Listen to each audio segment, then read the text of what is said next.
kanalımıza hoş geldiniz. Bugün sizlerle bir slime oynuyoruz.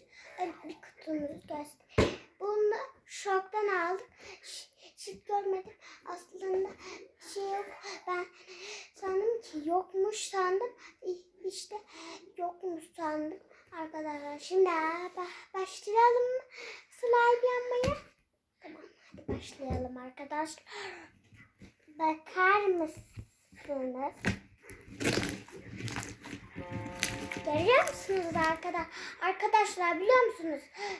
Şu pembe hamura bakın bir. Bardaklı. Arkadaşlar bakın bu moru da daha önce yapmıştık. Görüyor musunuz? Arkadaşlar.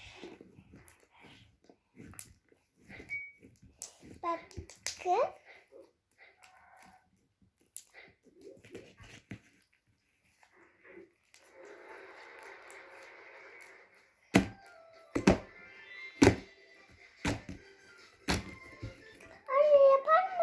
Şöyle böyle.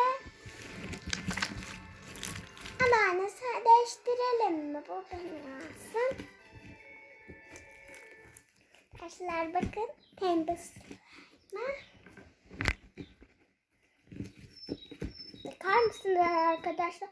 Ne kadar güzel. Şimdi bakar mısınız? Görüşürüz de. Hadi arkadaşlar görüşürüz. Haydi başlayalım.